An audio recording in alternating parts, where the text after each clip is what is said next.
Girl Rising here in Columbus, Ohio. Really excited to have you with us. This has been one of the most powerful weeks based here in Columbus, Ohio, but certainly spreading the word about the role of Black men and boys in the lives of Black women and Black girls. It has been and is conversation all over the city, enlightening brothers to the gifts that Black women and Black girls have for our community. So we're really, really excited. I know that Black Girl Rising is a sponsor of our week, and we are very, very excited about what we've been able to hear and see and experience. So we know that this panel today, Why the Call to Black Men, is almost like a capstone to all the work that has been happening so far this week. I am excited about our guest and very excited for the vision of Jewel Woods and the Male Behavioral Health Center. So thank you for being here, and get ready to be inspired, educated, loved up, but then call to action, because that's exactly what we want. Thank you. Hi, good afternoon, everyone. Thank you so much for that. Fran Frazier is a mentor and a partner here for the work that we do. So my name is Jewel Woods. I'm the founder and clinical director of Male Behavioral Health. Male Behavioral Health is an outpatient mental health practice. We specialize in addressing the mental, emotional, behavioral health needs of men and boys. I have the unique opportunity to do a couple things today. One is to really just take a second to kind of frame this issue, and then secondarily to introduce not just the speaker, but my mentor, Tony Porter. So just in terms of the frame, why a call to men, I want to address that in two ways. One, really just the question itself, just pose it as to what relevance it actually means, and particularly why. And then why might this particular question, a call to men, be different for men of color and particularly for African-American men? And I'll make that argument, particularly within the context of what we're doing here this week in terms of Black Girl Dad Week. So why a call to men? Many of you that's on this call probably are familiar with Jackson Katz, and you're probably also familiar with the fact that he actually has an article that's in Miss Magazine right now, and the title of it is How We Avoid the Rise of Another Andrew Tate. Okay, and so he makes, as Jackson Katz does, some really important comments and commentary about specifically Andrew Tate, but the reasons why Andrew Tate, has a particular phenomena, especially among men and boys. One of the questions that for those of us who do the work with men and boys are obligated to ask is this question of who actually is speaking to men and boys, and what is it actually that they're saying that men and boys are listening to. For those of us who are committed to unapologetically, particularly men and boys of color, especially African-American men, whether it be Kevin Samuels, whether it be Kwame Brown, whether it be Will Smith, the questions that we have to ask ourselves are, what is the call to men for men and boys, particularly men and boys of color, and what things are being said to them that is actually speaking to them? And oftentimes what you'll find, as is argued in Jackson's context, is that those things that are actually calling men and boys typically are not necessarily promoting some of the issues that we are advocating for. And of course, it happens to be the case that this a call to man, call to men, is the signature call of Tony Porter and the work that he has been doing. So for us here in Columbus, Ohio, specifically within the context of male behavioral health, we felt like it was necessary to really have this conversation, partly because so much of the work that we do is focused on mental health, and particularly community mental health. And I knew when the conversation started to happen around Roe v. Wade, that there needed to be an opportunity, honestly, to create space for men to kind of figure out how they can actually talk about these issues and kind of figure out, ways to support not just women in general, but Black women and girls in particular. So that became the basis for Black Girl Dad Week. And we started off, in fact, the initial call that I made was to the former mayor of Baltimore, Stephanie Rollins Blake. And I said, hey, I'm really interested in creating a space for Black men to kind of talk about these issues, about how they support Black women political leaders, but also what their role is in raising Black girls as leaders. And she was very much supportive. And we had a wonderful conversation yesterday around that very topic, about how do Black men and men in general not just get used to women and girls having opinions, but to the extent to which we get disciplined by it, advocate for it, and support it. So that was the first thing. The second thing that we knew that we wanted to do at Male Behavioral Health was to have that conversation within a broader context of healthy masculinities. That's when I reached out to Tony Porter.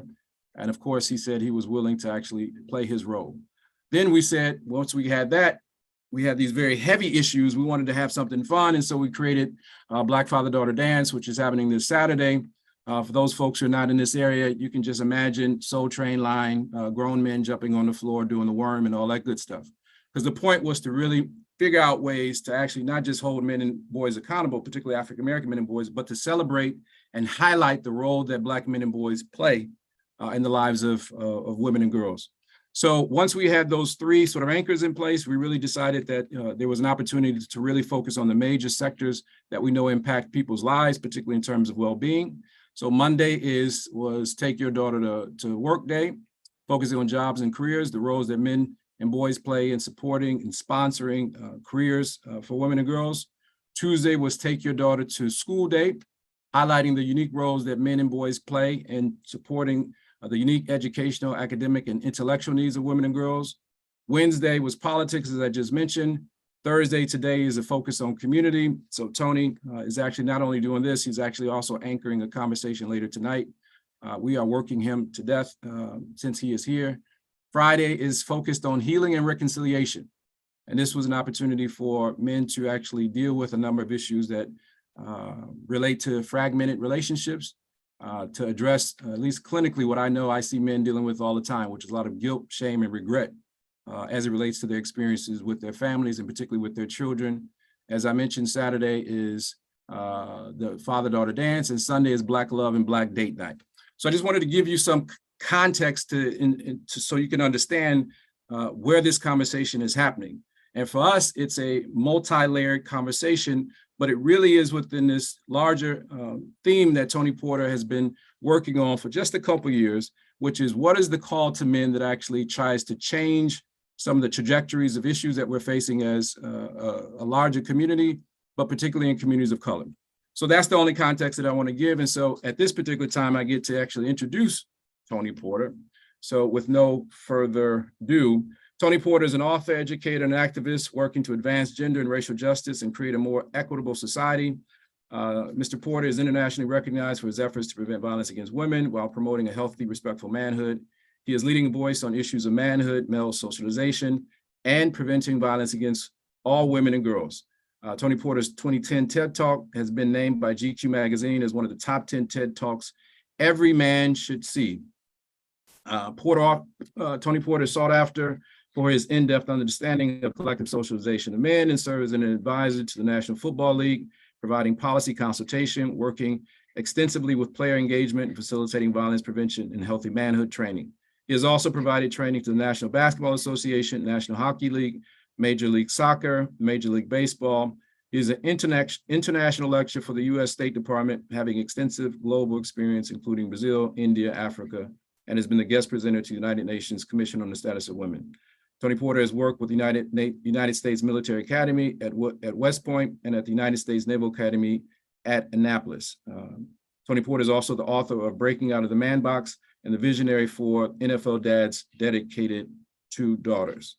At this particular time, it is my pleasure and honor to introduce Tony Porter. Thank you, Joe. Good to be with you, brother, and everyone else, all you beautiful people. Thank you for allowing me a few minutes of your time. And I will be brief. I just want to continue to help set the stage as Joe has done, and then get to the panel discussion. And there's going to be a rich conversation there. So I've been thinking about this conversation for a minute now, since Jewel had asked me to join him. So I guess I want to just share with you briefly in two parts. What's the experience of Black and brown women? And the truth of the matter is, you can look at it as women in general in the experience with men. But I want you throughout our time together to remain conscious of white supremacy culture and its reliance on anti-Blackness, because that helps to make the difference when we're talking about the experience of men and women in general versus the experience of men of color and women of color, and then even further, that anti-Blackness piece when we're speaking about the experience of Black people, Black men, and Black women. That is essential to so much of what we do, but not spoken about enough. That we live in a society that's rooted in white supremacy culture, and that white supremacy culture in of itself relies on anti-Blackness. And that's something I can't stress enough. So when we're doing work around engaging men, we do that work through an intersectional lens. We believe that if we don't do it through an intersectional lens, then we're not working on behalf of all men. And if we're not working on behalf of all men, we're not really investing our full self in ending violence against all women and girls. And why do I say that? We live in a society where there is an epidemic of violence against women and girls, epidemic proportions. Organizations like the Center for Disease Control has said that men's violence against women and girls is at epidemic proportions. They've taken it on as a health issue. They put it right alongside of cancer and heart disease, and number 1 and 2 causes of death for women. And when you include white supremacy culture and anti-Blackness, you will find that the health concerns, the disparities, etc., are greater amongst Black and brown women, and then they become greater within that group as it relates to Black women by far and large. A society where we have an epidemic of violence against women and girls. And while we know most men are not violent, the truth of the matter is the majority of us as men are silent to the violence. I work off of my assumption today that the men that are here today are part of that larger majority of group of men who don't perpetrate violence. But the question for us to really grapple with is, how is it that an epidemic of violence against women and girls, and in basic man talk, is happening on our watch? What's that about? What's that about for us? And what's our responsibility? We're not okay with the violence. We're not perpetrating the violence, but it's happening on our watch. What does that say about us? And what does that say about our responsibility? And how is it that a minority of men in comparison to the rest of us can accomplish that, right? That's a fair conversation for us to have as men, all right? It's a fair conversation. It's a conversation for us to have as men, and it's a conversation for us to have as boys who will later become men, right? One of the things that we've learned is that in defining manhood, we're taught as men to have a lack of interest in the experience of women and girls. Now, that lack of interest changes up when sexual conquest comes in play. But in general, we teach boys to have a lack of interest in the experience of women and girls. And that lack of interest requires distancing. So we're taught to define manhood by distancing ourselves from the experience of women and girls. And this is just the two part of what I want to share with you, because in one respect, it's supporting an epidemic of violence against women and girls. And then in another respect, it's not working for us as men either. We're being damaged greatly by it. So I'll stay with the women and girls for a minute here, and then switch to how it's impacting we as men. So we're defining manhood by distancing ourselves from the experience of women and girls. And this could be very simplistic as complicated as it is at the same time. So I'll give you an example. Women and girls are taught that they can share a full range of emotions and feelings. So we're defining manhood by distancing ourselves from the experience of women and girls. So what does that then mean? Men do not, we cannot, right? There's only one emotion that we collectively give each other permission to express, and that's anger. And in that limited emotional intelligence that then travels with us throughout our lives, we don't even realize in many respects that anger is actually a secondary emotion, is a response to one of two emotions, but is a secondary emotion. And in essence, when we're saying we're angry, we're actually afraid, dare I say scared, or our feelings are hurt. But we're not connected to that. We're just connected to anger. Anger is the one emotion that we collectively as men give each other permission to express. Again, so we're defining manhood by distancing ourselves from the experience of women and girls, but we're also distancing ourselves from our own humanity in some respects. Women, and we have this whole belief wrapped around muscles, that men are tough, strong, aggressive, dominating, all of these things, fearless, all the rest of this stuff. Women are soft, gentle, et cetera, et cetera. This whole notion of weakness. We're taught that men are strong. We teach this to boys far too early, is inappropriate in general, but at the same time, we teach it to them so early on, for some of us, it feels almost as if it's innate. But we teach boys that men are strong and women are weak. And then we will go about our business as men for a lifetime, never using the word weak in association with ourselves. Even when we know we're feeling weak or what we're experiencing is weakness, we'll come up with a whole host of other ways to say that.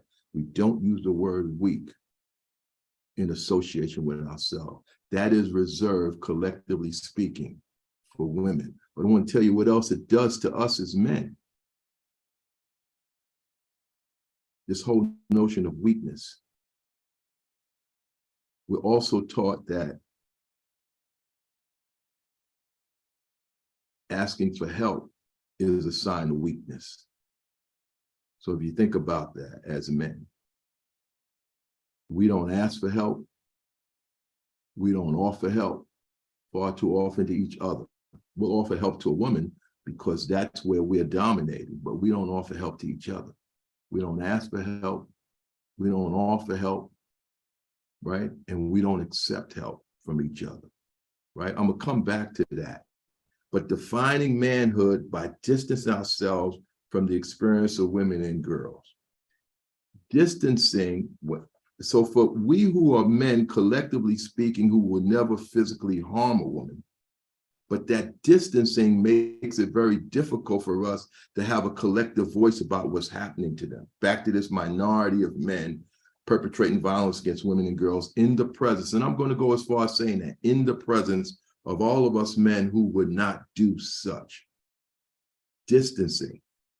Distancing requires a lack of interest. You can't distance and be interested. So distancing requires a lack of interest to be effective.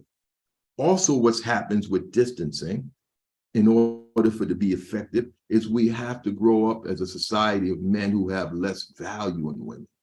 Now, I'm not talking about any man here individually. You heard me say it a few times, is the collective socialization of manhood. So even for those of us who would do something differently, and I hope we do, we're still part of that collective. We have an understanding of that collective experience, even when we choose to do different, right? Distancing requires to have a lack of interest. Distancing also requires us to have less value. We have an equation at A Call to Men. The collective socialization of manhood. There are three aspects of manhood that we believe that are central to supporting this epidemic of violence, this culture of epidemic, this culture of violence that is at epidemic proportions against women and girls. That we collectively as men are taught to have less value in women. Collectively speaking, as men, we're taught to view women as the property of men, which is why domestic violence flourishes. And if you have less value, and if you view women as property, it makes sense then that we're also taught to view women as objects. That's the dehumanization of women. That's the denigration of women, to view women as objects. particularly sexual objects.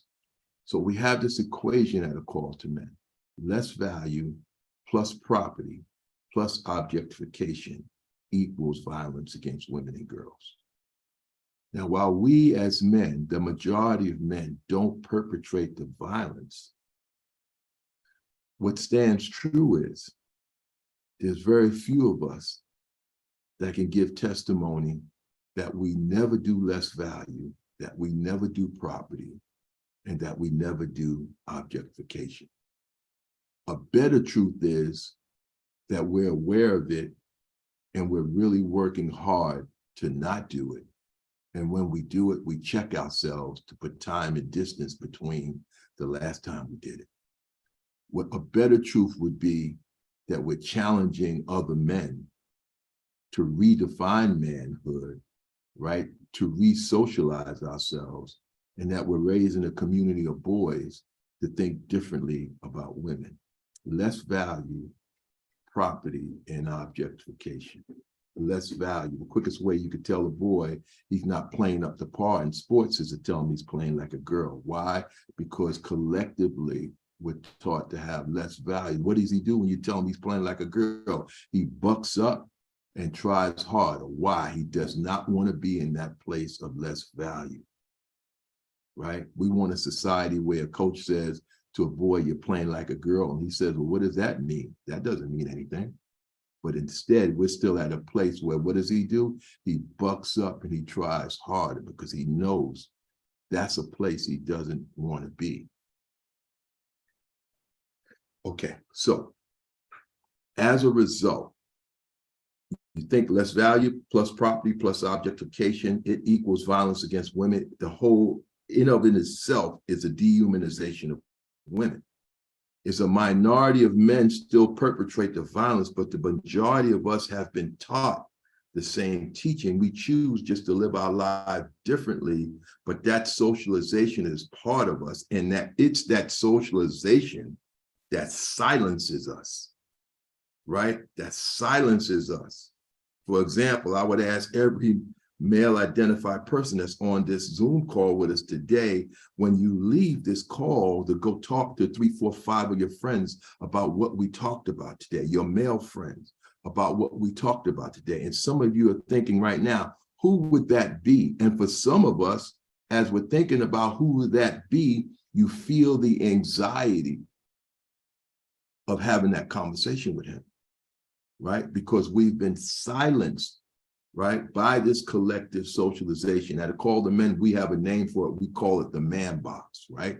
We've been silenced by this box. We're being held hostage in many respects by this box. And our job as men is to get outside of this box. Okay, so that's a snapshot of how our socialization is negatively impacting women and girls.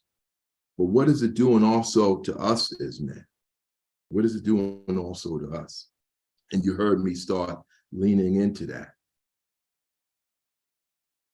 If women defining manhood by distancing ourselves from the experience of women and girls with all the oppression they experience at the hands of men. And then let's add white supremacy culture and its reliance on anti-Blackness to that. Black and brown women, you still see them with all the experiences they're having, the way they can embrace humanity. They're trendsetters, right? The way they can embrace humanity and be a people, right? And be a people with this foot of oppression always on them, right? But they can embrace humanity, their humanity. But we, nevertheless, are defining manhood by distancing ourselves from them. I believe that in essence, we're distancing ourselves from our own humanity. As men collectively, we have a lack of emotional intelligence as a result of distancing ourselves from our own humanity, right? We're taught to swallow feelings, stuff them away at an early age. We never truly get to explore them. And by the time we're adult men, far too many of us have limited emotional intelligence. This inability to ask for help, viewing asking for help as a sign of weakness, that's killing us as men. It's killing us as men. Think about this as an equation. Limited emotional intelligence plus the inability to ask for help equals severe mental health challenges and concerns. And Jules can teach to that, right? Inability, limited emotional intelligence, plus the inability to ask for help, right? Think about the impact of that in so many aspects of our lives, right? The inability, the limited emotional intelligence, plus the inability to ask for help. And we teach it to boys early on. You go up to the average 15-year-old boy who's looking kind of sad or mad or something, and you say, John, what's going on? His immediate response is, there ain't nothing going on, I'm good. I'm good. He's been socialized early on to simply say, I'm good. And you have to challenge John and stay at the table with him to get him to share what's actually going on with him. And truth be told, women do that 10 times better than men. Because a woman would sit next to John and say, no, you're not good, and I'm not leaving here till you tell me what's wrong, right? And so as John grows into manhood, if he does have a desire to share, more than likely it will be with a woman. We as men, we disconnect ourselves from intimacy with other men, right? We're not connected in an intimate way. And we actually get intimacy kind of twisted up because it's not sex. It's about closeness, right? And we disconnect ourselves. We don't even like the word intimacy when I'm having conversations with men. It twists us up. But John is taught early on that when asked a question, his immediate response is, I'm good, I'm okay. Sometimes it's because he really just doesn't know how he feels. Again, lack of emotional intelligence. But other times it's because he's taught early on. You don't ask for help, you don't offer help, and you don't accept help. That's the criteria of defining what it means to be a man. It's a sad state of affairs when suicide rates amongst men are 3.5 times greater than that of women, right? It's a sad state of affairs when you think about where we are emotionally and mentally speaking. Now, I want to speak about one more thing, and then I'm going to turn it over to the group. We know that domestic violence and sexual assault, as I mentioned, is at epidemic proportions in respect to the experience of women. And the large majority of that violence is at the hands of men. But what we also know is that 1 out of 6 men will also be sexually assaulted. Now, with women is a concentration between the age of 16 and 24, which is why we pay so close attention to our daughters in high school and college, particularly college, because that's when they're staying away from home in many respects. We know 1 out of 5 women will be sexually assaulted during her 4 years in college. It's a great, great concern.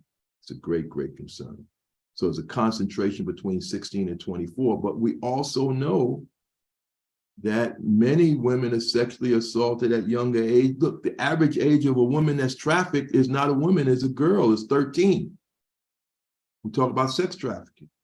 We all can give testimony of women who are raped in nursing homes, right? So we know it goes across all ages. But with men, it's a concentration between 0 to 18, that 1 in 6. It's a concentration, a big concentration between 0 and 18, that 1 in 6. But we need to talk about that. What does that mean? That means that there's a greater chance than not that there are men on this Zoom call right now who have been sexually assaulted as a child. I was a social worker before I did the work of a call to men, and I can't tell you the countless number of men. I was a director of an alcohol and drug treatment program. And I can't tell you the countless number of men who would come into treatment, 40, 45 years old. Their lives have been a mess. You know, their lives have been a mess. And it's the first time they share what happened to them when they were 8. These rigid notions of manhood, be tough, be strong, be aggressive, be dominating. This is all that stuff in that man box. And by the way, the glue that keeps that man box together is homophobia and heterosexism, right? Think about this box. Perpetrators know how to use that box against boys when they sexually assault them, and they silence them because they challenge every aspect of their manhood. And men, I can't tell you again the countless number of men who would come into addiction treatment at 40, 45 years old and share for the first time what happened to them at the age 8. The first time they ever talked about it. And what have they been doing for 30 years, which is a generation, by the way. For 30 years, they've been wreaking havoc in the lives of everybody that's vulnerable to them, to do whatever they can do not to share what happened to them at 8. Right? So we have to talk about these things as men. We have to talk about pornography and its access to our boys, the immediate access to it. A boy might first view pornography, so they say at the average age of 10, right? It's the average age. And if we're not talking to him and connected to him, by the time he's 13, if he's viewing pornography on a regular basis and dealing with the stimulation effects of it, at 13, he's no longer just looking at two people having sex. And hopefully that's where he started. But at 13, he's no longer just looking at two people having sex. He's looking at acts of violence, right? And what happens to that boy? That boy, unfortunately, is a good chance he becomes misogynistic. Misogyny, the hatred of women. This happens to our sons, and in some cases right before our eyes. So this collective socialization of manhood is not only fostering an epidemic of violence against women and girls, it's killing us as men too. Trauma, hurt people hurt people. 80% of men who perpetrate domestic violence grew up in a home where domestic violence was present. It's a learned behavior, it's socialization. I'm not saying that 80% of men who grew up in a home where domestic violence was present become violent. They do have to pay close attention to themselves. I'm not saying they become violent, but I am saying if you put 100 men in a room who all admit to being perpetrators of domestic violence, 80 of those men grew up in a home where they were being assaulted, or the person they loved the most in the whole wide world was being assaulted. It's a learned behavior. We have to pay close attention to this as men. We have to begin having conversations not only for our well-being as men, but to embrace the humanity of women as well. I'll stop there, Jewel, and turn it back over to you. I appreciate those comments, and I'm sure everyone else does as well. So at this particular time, I'm very excited to introduce our panel, which will provide a context for what we're, I think, loosely describing it as a fireside chat conversation based upon some of the ideas shared by Tony, and certainly amplifying some of the work of these great panelists that I'm about to introduce, and then we'll go to the question and answer. So the first person I get a chance to introduce is Javon Howard. Javon Howard was born in Cleveland, Ohio. He serves currently as the manager of Engaging Men Initiatives with the Ohio Alliance to End Sexual Violence. He provides training and technical assistance on engaging men in gender-based violence and working with male survivors of sexual violence. He has a background providing direct service and doing outreach and programming with survivors of domestic violence, sexual assault, and stalking. He leads the Men of Color Caucus and serves as member of the Anti-Oppression Committee. He also held tenure as co-chair with Ohio Men's Action Network and co-facilitated the creation of the Courageous Conversations, and currently is also a trainer with the Call to Men. He's a writer, thinker, and activist. Javon holds a bachelor's degree in family services from Miami University. Welcome, Javon. At this time, I'm also excited to bring in Marjorie Beezer. Marjorie Beezer is a Caribbean-born and bred powerhouse management consultant, social change, and development advocate, and has spent the last 2 decades serving as both resource innovator and an innovator in the holistic justice, psychological health and wellness, excellence in governance, and sustainable practices from both the public and private sector.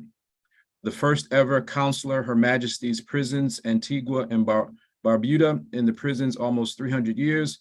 Ms. Beezer has had the privilege of leading the country's criminal justice reform efforts, including scoping and projecting development efforts geared towards a systems model of change, from retribution to rehabilitation, and creating prevention, reentry, and aftercare, and alternative sentencing pathways. And honestly, there's so much more that I could read that we probably wouldn't get through. But I am excited to have her talk about her incredible work that she's doing with men around these issues throughout the diaspora. So at this particular time, I want to invite both Javon and Marjorie to the conversation. And I guess the first question that I'll ask both of you is just to respond to the basic question about why a call to men and why is this important to the work that you do. Marjorie, would you mind going first? Not at all. Let me make sure. Yes, I am unmuted. Good morning, good afternoon. I'm in California right now, so I'm going to say grand rising to everybody. You know, let me say this. I was riveted and I'm excited because I'm hearing the same conversation being had that I'm having in the Caribbean and across the diaspora. Let me tap in really quickly on this one thing here that jumped out at me. I think it's important that when we talk about violence, people need to realize it's not just I ball up my fist and I punch you. It's also I speak into your spirit in a negative way. I say things to you that cause you harm, hurt, and pain. That's psychological violence, which is more impactful and long lasting than the physical, which I'm not saying isn't long lasting, but also we need to understand that this violence is coming at her in a number of modalities, and it's important that we also keep that in mind. I love this whole concept of we need to talk about this. Right now, I'm part of a project coming out of the Caribbean. There's something called CARICOM. It's a kind of like our UN for the Eastern Caribbean. And it's a consultancy for the whole of education approach to prevention of violence against women and girls and violence against children. Voila, literally right now as we speak, this consultancy is ongoing. What are we saying and what are we doing? What are we looking at? We're looking for solutions. We are seeing the same issues and outcomes in our communities. One of the conversations we're having is about, and what role do we as women play in the nurturing of these male children and our girls? How are we socializing them? And so I wanted to offer that as part of this conversation and feedback. I completely agree with the fact that it is how we raise them. You know, what we put in is what we get out. Javon, let me give you a chance to jump in here. Let's chop it up. Yes, thank you. Absolutely. First of all, Tony drops so many gems, as always. So many things that we can definitely get into. Your point about what we get out of what we put into.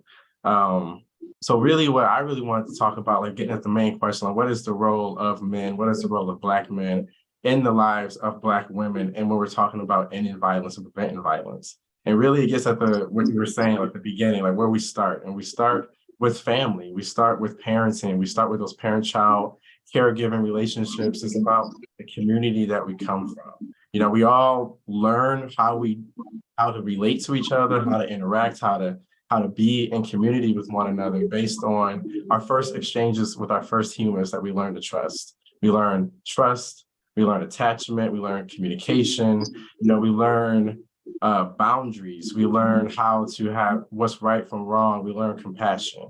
You know, when we have that as the central point, there's a huge responsibility with that. You know, especially when we're talking about as Black men and as Black women, as Black fathers and as Black mothers, when we're talking about the conditions of white supremacy and the conditions in which we live under and preparing each other and helping organize to keep each other safer, secure, and protected, to secure those futures for one another, is really about getting into that root. It's about how we talk to each other, that's where it starts. I wanted to also add that, you know, that is an enormous responsibility in ensuring that our daughters know healthy relationships, that we know that our sons know healthy relationships, know how to recognize healthy relationships, how to recognize healthy people, how to recognize folks who are who have that essentially have that healthy relationship, have that healthy connection, have those healthy attachments. We must be healthy ourselves. We must be healthy in our practice, and we must be able to understand, to recognize each other when we're out of practice, be able to recognize one another who are out of practice of those healthy relationships. It's first and foremost is understanding that we have to find our value in the world. Sorry, I have something written I wanted to read here. If home is a secure place of empowerment, love, and support, it can be really damaging for us in our communities as Black women, as Black girls, when we go out and look into the larger context of our culture and society, where we do not see that empowerment, we do not see that support, we do not see that love occurring. So it has to start at home first. We have to have that support. We have to have that love. So yeah, that's one to add. That's where I wanted to start. I have a lot of notes. That's where I wanted to start. You and me both. You and me both. Let me actually go ahead. I'm sorry. I'm actually just going to open it up at this particular point with your permission. So a couple things, and I actually want to even bring Fran in if she's here. And so thank you all for those just preliminary sort of comments. And this is where we get a chance to sort of share and discuss and perhaps even grow together. And I guess I'll ask perhaps as a question to start off. Some of the people on this call might know that my background actually is in the domestic violence, particularly the battery intervention field. And I'm currently very well ensconced in the mental health field. And Tony started off doing some things that oftentimes in my experience has been very difficult, which is to talk about holding men and boys accountable for the harm that they do, but also this other concept about holding society accountable possibly to men and boys. And so one of the things that I'm actually interested in us kind of teasing out, especially within this, not necessarily unique conversation, but I'm really interested in talking about how this might play out specifically for African-American men and boys and minority men and boys, is that so often there's been this very big separation between domestic violence and these other areas of life. And I'm wondering, how we think about this balance, because the reality is, just going back to this topic, a call to men, whether it be Jordan Peterson, whether it be, Andrew Tate, men and boys around this country are listening to a number of different voices that are not necessarily the voices on this call. And I think for African-American men and boys, and I could be wrong, some of that has had to do with the idea that feminism is a white thing, or there's something that white guys get behind, and or that there just are not the examples that actually balance this. And so I would just offer, and specifically, I'm very excited, Marjorie, from you being here, because this idea of what does this conversation look like for men in the diaspora? My wife is from Ghana, and having conversations with Ghanaian men about this topic is almost like speaking a different language. So what is it about, race and gender, and Tony and specifically Fran, where you can say, what are the real implications of bringing Black men and minority men into this conversation about women and girls' rights? Is that the same conversation it is for our white brothers? What makes it unique, especially given what we have going on, George Floyd and all this stuff? How do we actually, make those sort of connections in ways that, are compelling and necessary? Joel, I'll jump in. One of the things I think that is unique about the Black family, the Black community, is that so much of who we are is rooted in our faith tradition. And out of those faith tradition comes values, comes principles, norms, social structures, and as a consequence, outcomes.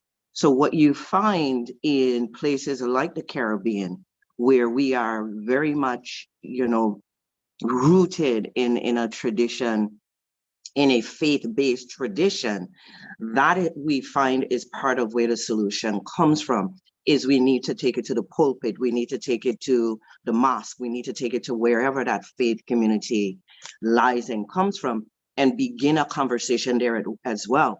It is intersectional. This issue is not one that we're going to, it's not a battle we're going to win from just one vantage point, but I wanted to throw that in the mix. What is unique about Black culture? A lot of it is rooted in faith.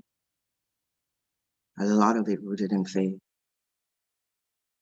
I don't know if anybody else has any thoughts on that. I also wanted to mention that media and messaging.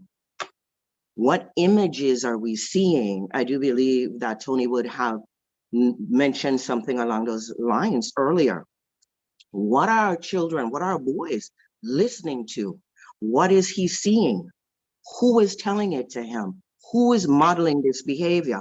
I don't know if you would have seen, there's a clip that was going around, I don't know, the last year, something like that. And it was an NFL player that had knocked his girlfriend out in an elevator. Knocked her out. I mean, punched her, knocked her out. Hauled her out by her leg, whatever. And he actually got his job back. What's the messaging? Yes, yes, yes, yes. What message are our boys getting? What message are our women getting? They did get married, and they've done interviews with them since then. And she's like, you know what, it was a mistake. He's a good guy. And, you know, this kind of dynamic. Where did the healing take place? Also, this notion of, I don't ask for help. I don't give help. I don't want help. Why do I not ask for help? I've been taught that that is not okay. My masculine frame does not allow for it. And Tony is absolutely correct. Our homophobia, this idea of I'm a man, and what does it take to be a man? I will tell you this. When I was counseled at Her Majesty's Prison, 25% of our inmates, of my inmates, were age 25 and under. 25 and under. I had one inmate, his name is Justice Lee. I'll never forget. Justice left today. He'd been there for months. Justice left. Within 24 hours, Justice was back. He had reoffended. Why? He went back to the same community with the same guys that he's hanging on the corner with, and the same influences, peer pressure and whatever. Justice was back within 24 hours and ducking and dodging Miss Beazel. Why? Shame. Again, how do we reinvent our narrative? How do we reinvent the influences, reimagine how we educate, how we facilitate learning? How do we grow a boy? How do we grow a girl?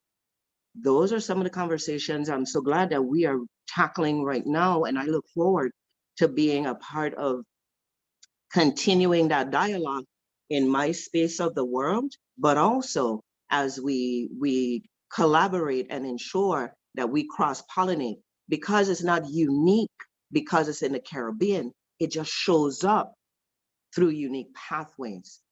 And so I can't wait. I'm fired up. Fran?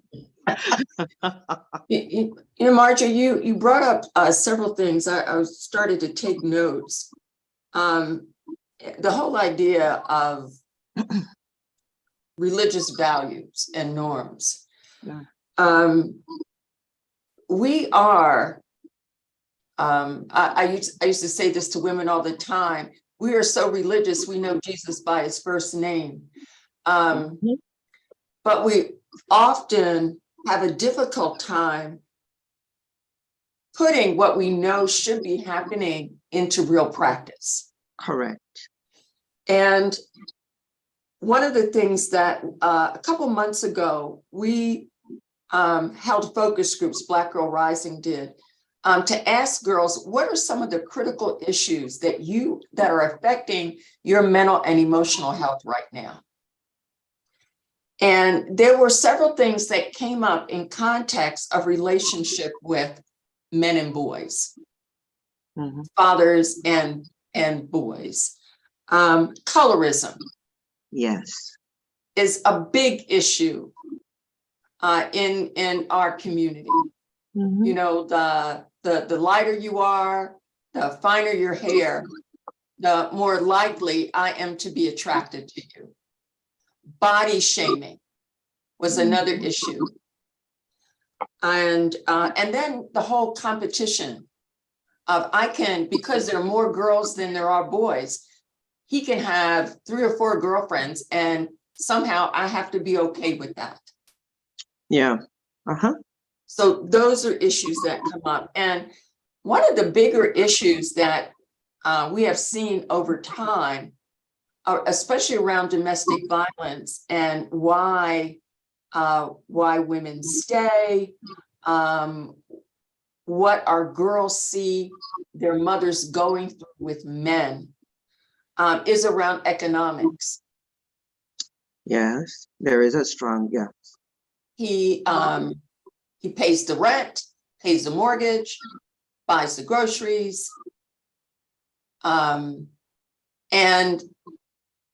so our girls see women in these situations and translate that into the relationships that they have. Dating violence in our community right now is unprecedented, because our girls are feeling that this is a part of how you are in a relationship. This is Right. what you are to expect. Right. Yeah, and it has become normalized. Mm-hmm. And Now, then these are all the same girls, same boys, same parents who go to church every Sunday. exactly. And some of them are on the pulpit. Absolutely, absolutely.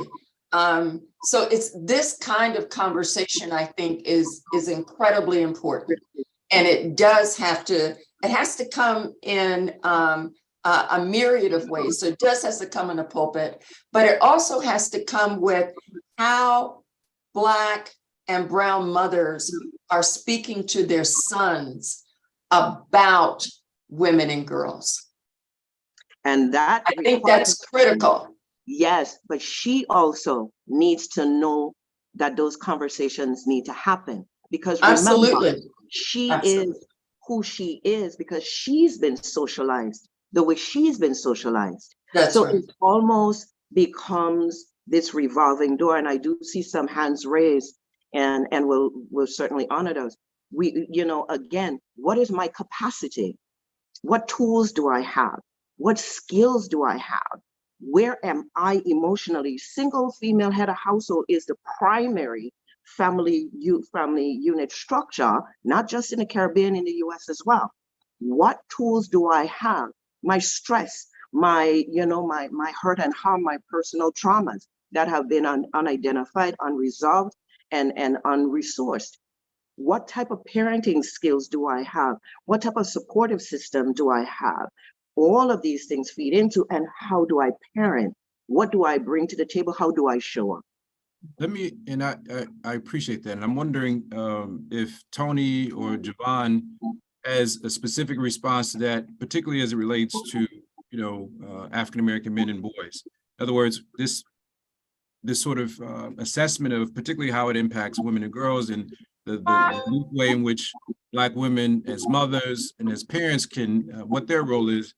What is the role of the other men in trying to actually disentangle these messages? What I hear, for example, is the idea about the church, but honestly, I can't think of, and I could be wrong, of an institution that probably is not, articulating some of the most patriarchal or specific ideas about masculinity and manhood of any sort of institution. So again, when it comes to this, a call to men, how do you begin to assess the unique needs of African-American men who might be thinking, look, while y'all talking about giving up, roles, we've never even had that.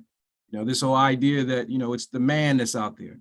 How do we help them disentangle these messages so that they can figure out what exactly their opportunities are to partner, to advocate, and to be in support of women at the same time? So, yeah, real quick, and let Javon get on his voice in here. I think one of the things we have to do, and we're going to work with Black and brown men, and here we're talking more particularly about Black men. You can't end one form of group oppression without addressing them all in many respects. So we're talking about, if we're going to talk about what form of group oppression we're discussing right now, we're talking about sexism, right? We're talking about male domination. We're talking about sexism, but you can't address sexism without addressing the other forms of group oppression that are in a person's life, right? So you can't talk about sexism and not include racism.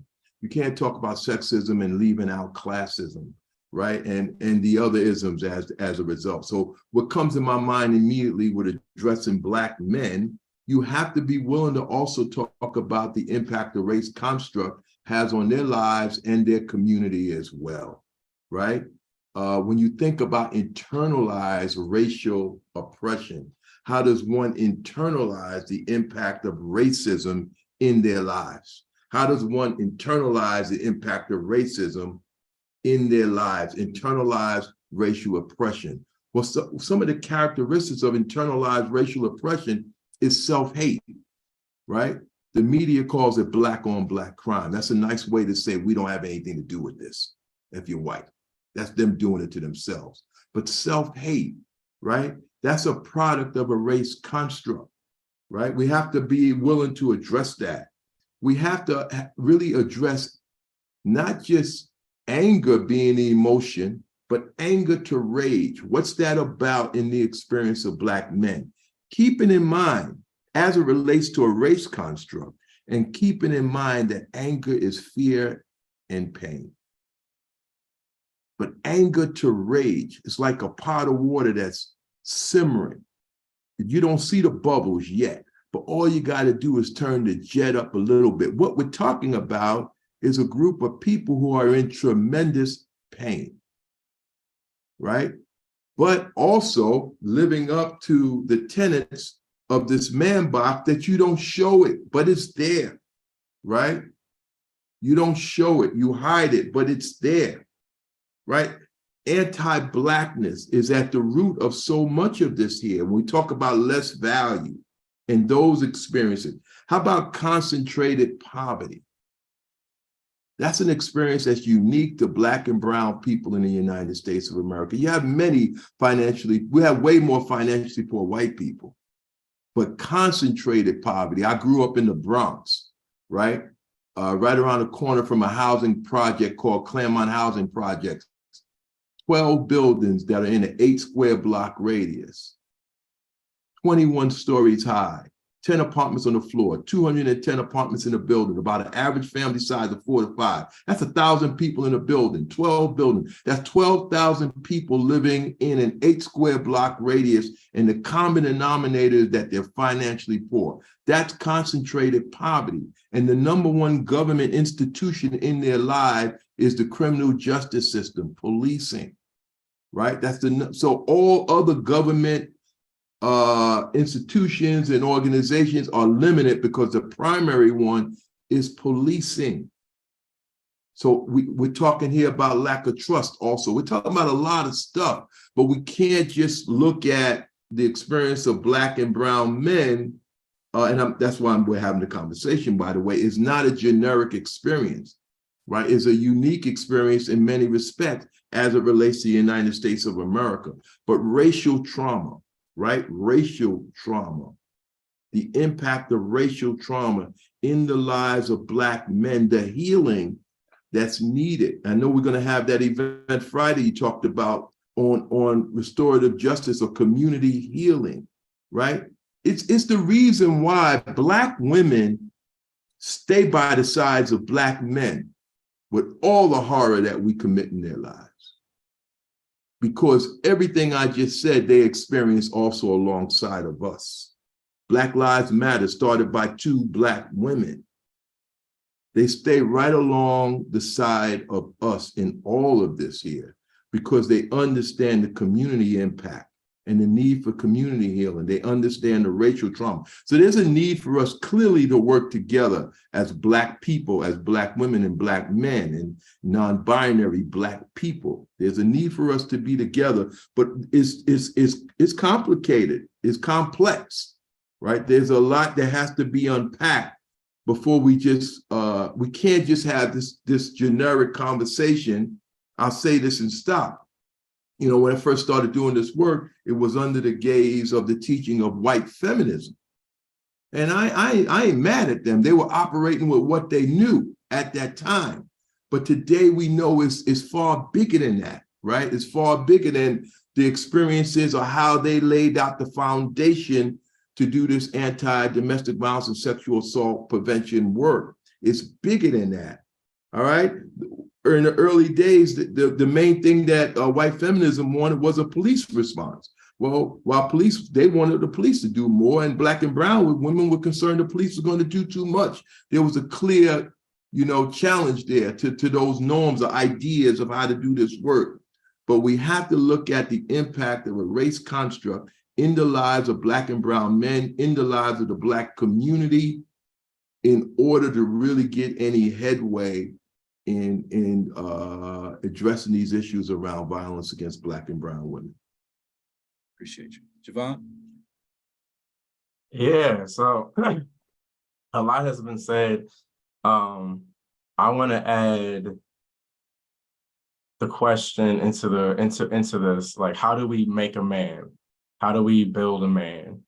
And it's really just reminding us that all of this that we're discussing, when we're talking about power and control, and we're talking about violence, is that these systems are about power and control. That everything that we're talking about is rooted in an institution, is rooted in a system of trying to control others, about exerting power over others. And that men, the way we develop men, build men, we put them into this man box. The man box is where we tell men they can't cry, they have to be stoic, they have to be providers, they have to be strong, they have to be powerful, they have to be, the top dog, the high value folks always. We have this patriarchal culture that says that men and those who are male identified are the dominant group. They have to be dominating over all others, women, children, other men, lesser men. And that point of lesser men is what's important to this conversation, because not all men are created equal. And we're talking about a system and an institution and a world that is run of power and control, and all men are not created equal. When we've had the conversation about Black men and Black boys, when we're put into this man box and we're told that we have to do all of these things to be authentically men, to be real men, and at the same time, we have this value of different kinds of men, Black men are never actually fulfilling that value. As us being and existing, no matter what we do, no matter how hard we try, and how hard we force, we are not necessarily seen in society as legitimate men. And so men, Black men in particular, when we assimilate, we adopt this philosophy of power and control because we're trying so hard to be seen as legitimate men, as being able to claim that autonomy and that authority for ourselves. And so that's where we also see some of that trauma and that rage interacting and intersecting with white supremacy, with racism, but also intersecting with violence, with intersecting the way folks express themselves. When Black men are trying to ascribe to a masculinity or a type of patriarchal masculinity that is actually a white supremacist, colonial, capitalist masculinity, we see us representing and not represented, but reflecting and reproducing the same conditions within our homes, within our communities, and then within ourselves. And so that's where it all comes back around to, is recognizing that as Black men, as Black boys, we need to be authentic within ourselves as who we already are.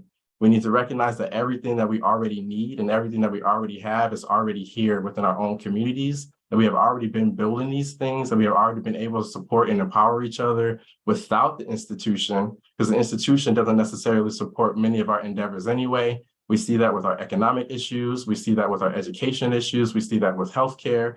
We see that with medical neglect. We see that with mass incarceration. We see that with debt, with bondage.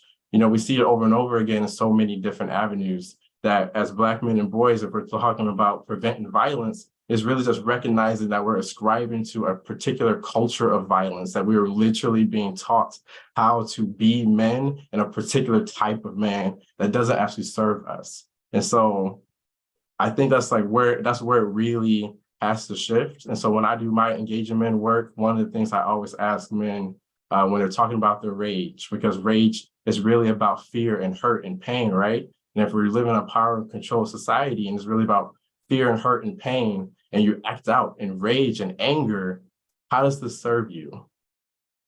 How does this serve you? Because in some ways it does serve you. How does this serve you? Does this give you power? Does this give you control? Because anger and rage is a much powerful emotion. than being afraid all of the time of the police, of mass incarceration, of medical debt, of all of these things, of being in pain, of losing so much. You find so much strength and power and rage. So how does that serve you? But at the same time, how does that subscribing to that same rage? It's not justice. Power and it's not the same as the pursuit of justice. And I'm borrowing that quote from the Combahee River Collective. So that's where I think that's where that's how I'm going to answer that question. So I'm going to pause there. I appreciate that. I actually have a lot to say. We're actually winding down, and so we definitely want to create space for question and answers. Kevin, who is our incredible host, I actually don't have I'm not that savvy to figure out how to do the hands thing and allow folks to actually sort of unmute themselves. So if I can get some assistance in that regard. I got you covered. Okay, thank you, brother. So we're going to actually, open it up for question and answers. We really appreciate everybody's patience. Thank you so much. And let's go with who's in queue besides our panelists with hands up. Questions and comments for our panelists at this time. So let me share. So if you have a question that you want to ask, please use the reactions feature, which is in the bottom toolbar. And you will be able to raise your hand and we'll give you the opportunity to ask your question.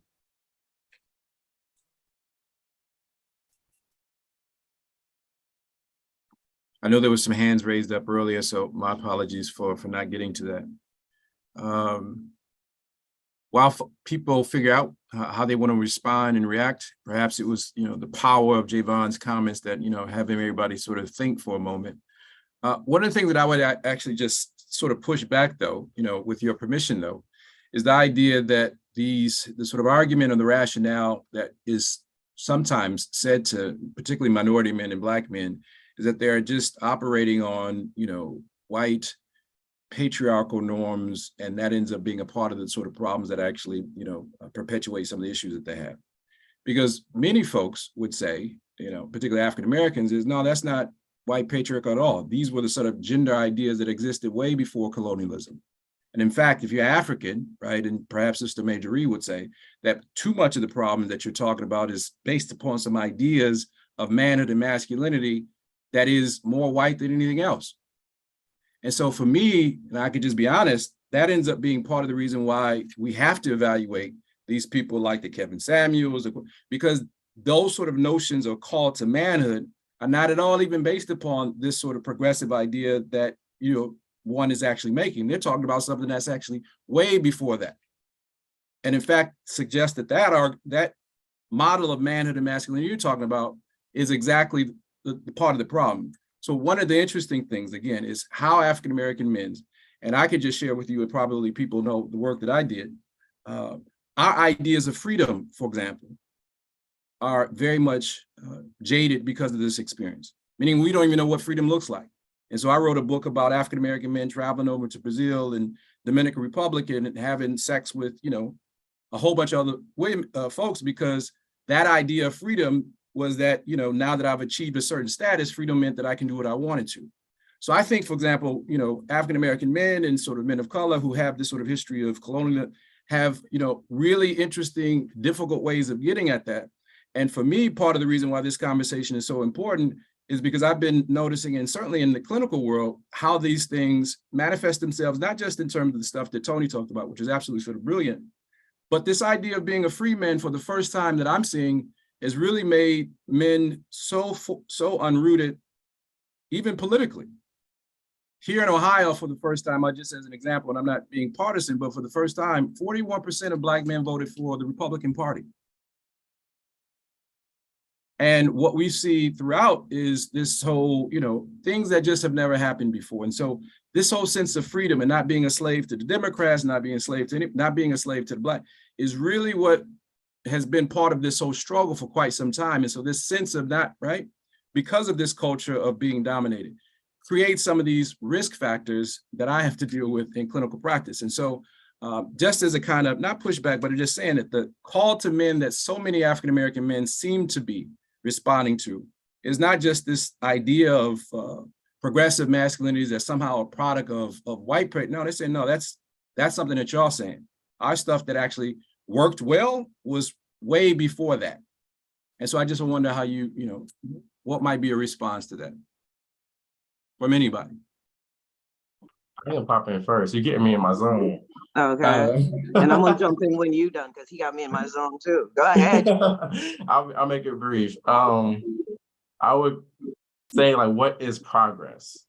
Like, what does progress mean? What does that look like to actually have progress? So when we're talking about challenging and transforming these type of structures and institutions, it's really about the act of decolonizing. And the act of decolonizing is not necessarily meaning going backwards. It is not necessarily meaning, recovering old things and things that were in the past and tradition and original customs. It does mean those things, but it also means undoing.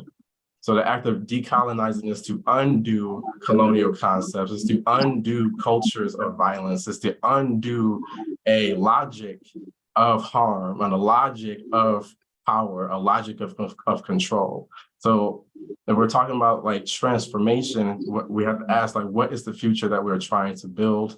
What is the future that we are looking for? What type of community is it that we are wanting to cultivate and we want to have? What is it that we have today in the reality that is actually responsible and sensible to take with us into the future? That protects all of us, that protects us as Black men and as Black boys and as Black women and as Black girls. Because often, like, Tony said at the very beginning, he says very often, we don't tend to spend not enough time paying attention to the lives of girls. We don't spend enough time paying attention to the lives of women. We are not nearly curious enough. And so in order to do that, in order to have that new future, it is about bringing in that new curiosity. It is about transforming the way that we think about things today. And that old stuff does not necessarily elevate, a curiosity and a love and a centering for women and girls and what's best for them in their lives, and allowing them to have autonomy and sovereignty and power the same as men do, without having to ask. Wow, you just hit just about everything I was going to point out. Great minds. The only thing I'd like to add to what Javon just said is this notion of, it boils down to the concept of identity. Who was, who am I? Who did I used to be? Who did we used to be? Where am I coming from? And where am I going? And it's just rooted in this notion of identity. I also, Javon, really quickly wanted to add to the conversation. You made a comment earlier about Black men or Black and brown men not being seen as quote unquote legitimate men. And that part of what we see in the dynamic that we're experiencing, where he is not focusing on his female, his woman, his wife, his mom, women and girls. Might I suggest that that is the big lie? He is the archetype. He is the archetype, and he has become convinced that he is not. Therein lies, I think, a significant portion of the dilemma, and therefore also a significant gold mine of how we begin to truly deconstruct, reconstruct, reimagine, reinvest, restore, reinvigorate my Black man and the Black family. So I just wanted to add that to the conversation. Thank you. Yes, thank you so much for that. That's exactly the point I was trying to get at. It's like, where do we spend our energy and our time? And half the time it's like, oh, I'm over here learning this and doing this and all of this for you because I want to repair our community and our relationship. But it's like, we spend all of our energy where we're told we're supposed to spend it, and not actually with each other and within ourselves. We're chasing after all these things that we're told that will make us legitimate, that will make us authentic, that will make us real, more money, more power, more status, more prestige, more love from everyone else. And if we get all of that, then we will be real, and then we're legitimate, and then I can love you appropriately and properly. And that is the lie, that's the illusion, because that will never come back around if you give all of your time and energy to them somewhere else, and we need you to come home. Distractions. Okay, total distraction. And Joel, just for you, you made mention earlier, and again, I will yield the floor. That I made mention about the faith community being a significant player in this archetype, as well as they are a valuable partner in reconstructing, reinventing, and all of those wonderful words. The key is this: think about public policy. Why is it that murder, you will get so much time, sometimes even losing your own life because of murder? Because the principle said, thou shalt not kill. You look in the Bible, you will even see things having to do with the construct of economic systems. There's conversation about usury. So again, there is an economic and social component to our faith perspective. And what I'm saying is, from their bully pulpit, they have opportunities to reach masses that others do not. Appreciate it. That's it. Fran was kind enough to point out that there's questions that's actually people, I'm not necessarily raising their hands, but they are putting questions in the chat. Thank you for pointing that out. One of the questions, and I haven't been following as much, but one of the questions is, how does this term toxic masculinity relate, Tony, to this process of socialization for males that you talked about? Anything that you want to say about this term that has become a part of the culture? Yeah, it's a new term. I'm not a big fan of the term toxic masculinity, but I'm happy that, and it all started coming to play through the politics. I don't want to get into all of that, but the terms came out of some of those experiences, political experiences. And what I was happy about when we were talking about masculinity, that masculinity was being discussed on a big stage. I was happy about that. But I'm not that big of a fan of the term toxic masculinity. I don't like putting, like variations of, because for me, that's like variations of masculinity. You have toxic masculinity, you have not so toxic, you have average, you have good. I feel like we start going into that space. I'm glad we're talking about masculinity. I'm also not that big of a fan of, there's a thin line between men who abuse women and men who don't, in many cases. I also believe that we who don't abuse women, right, as men, I don't give us this whole badge of honor, this good guy thing. I'm not big on good guys and bad guys. I believe that is a minority of men who perpetrate violence against women and girls, but we collectively as men create the fertile ground for them to exist. And with that being the case, I'm not that big of a fan of utilizing toxic masculinity to separate us out. I believe we have more in common than different. Excellent. So interesting enough, we are wrapping up. And what we want to do perhaps for the next 3 to 5 minutes is to allow the panel, including Tony, to have some final remarks, and then perhaps do a little call to action before we leave. But any final remarks, so in a limited fashion from our panelists, and Tony, we'll let you go last. And participants, including you, of course, Fran.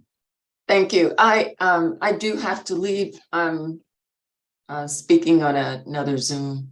I guess the most important thing is I'm really hoping that since so many of you are representative of organizations that work with men and boys, that you will somehow change your paradigm a little bit so that what was shared today actually is put in practice.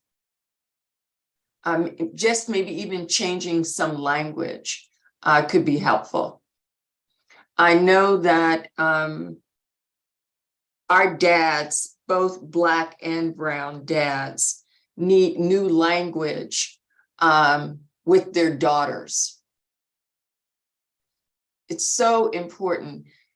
and I'm sure you know this already, that our girls get imprinted really early on the type of men they're going to be attracted to. And it's based on the men who are important in their lives right then. So if they're getting affirming, shaping information about themselves, then they know how to set different kinds of boundaries because the men they love are saying the right things to them. I work with girls and have for the past 20 years, and I am really clear about what our girls are saying to me and to other women about what they need from the men who are important in their lives. And I am really hoping that this conversation today will give you an opportunity to think differently about how our women and girls get affirmed by the men we care about. Thank you very much. Thank you, Fran. Really appreciate it. Javon or Marjorie, final remarks? I'll just close out by saying thank you all so much for joining us in this conversation. It takes a village to make change and transformation, and each and every one of you, whatever you do, whatever you take away from this conversation, from our time shared together, I love and appreciate every one of you. You're all stars shining in the night. And thank you so much for your time. And yeah, thank you so much for your time. Thank you. And for me, again, thank you. This is refreshing. This is necessary. What's going on in the Caribbean, again, is no different than what we're experiencing here in the US. We're just experiencing it differently. What does that mean? Culture, the way that we are laid out, we're islands that are, spaced out with water, and faith does drive a lot of what goes on and doesn't go on in our communities. What I would say is this, I think Fran made a really good point.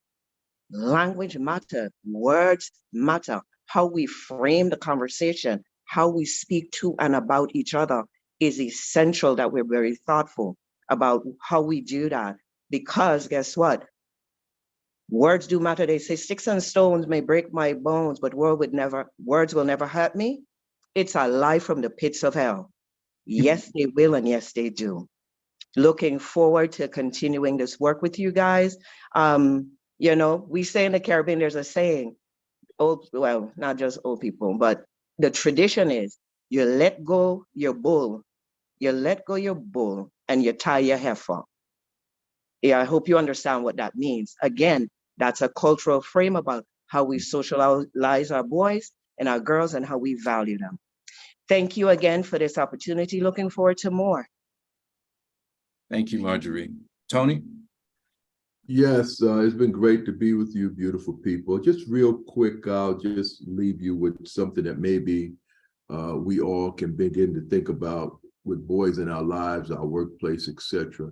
Is how do we help boys to be their authentic selves, right? To break out of this man box that's holding us hostage, to be their authentic selves, to become their whole selves, W-H-O-L-E, instead of a role self, R-O-L-E, which our society has prescribed for them. All right, helping our boys to be their authentic selves. Wherever we have that opportunity, I want to encourage us all to take advantage of that. Thank you. Thank you all. At this particular time, I'm going to turn it over to our brilliant host, Mr. Kevin Lloyd from Columbus Black and Mile. Thank you so much, Jewel. I appreciate the opportunity. This was a very, very powerful conversation. And I'm excited for us to have the ability to utilize our platforms to help make this a reality. So, Jewel, thank you. I want to commend you for your leadership and what you're doing, obviously, with Black Girl Dad Week, the Black Father-Daughter Dance, but then this powerful conversation taking place with Tony Porter and the rest of our panelists. Jewel mentioned it. So 2 platforms. One is columbusblack.com. So the links that you all are able to share through Facebook and YouTube, we have live streamed this event. You don't want this powerful information in which you've gone to today to just stay right here. Share this with the links that were shared earlier in the chat. And then obviously Columbus Black is to connect the community to commerce and to culture. And then MILE, so MYLE stands for Make Your Life Entertaining. That's how you actually reserved your tickets for today's events. So if you are looking for things to do, places to go, food to eat, MILE is a unique one-stop shop platform to allow you to do that. But it's also great if you're an event host, you can post your events, promote your events, and sell tickets or reserve seats for registration-based events like this one, all through the same platform. You can check us out at mile.com. We're excited for this opportunity. Jude, thank you so much for your support and your advocacy and such a powerful and inspirational conversation that should be spread across our land. Thank you. The last thing I'll just say, because this is not a small thing, one of the things that we, get all the time is like, why didn't we send out the link a little bit earlier? And the reality is that in general, particularly for male behavioral health, we are very committed to supporting independent Black media. There are a lot of conversations that just will not happen from mainstream sort of sources. And the reality is Kevin Lloyd and his brilliant team are very much supportive of these types of community conversations. So you don't have to just be here in Columbus. So if you're around the world, think about supporting Black business, think about the opportunity to create change, not just by using Eventbrite or Ticketmaster, but by independent Black social media platforms that allow for conversations that typically won't have. The registration process, the ticketing process, we just don't have enough of that. And I can't share with you how utilizing those, you'll also get a partner in trying to make sure that this information gets out. So thank you all for your time. Please feel free to go to blackgirldadweek.com, learn about all the other things we're doing throughout this week. Thank you so much. Everybody take care.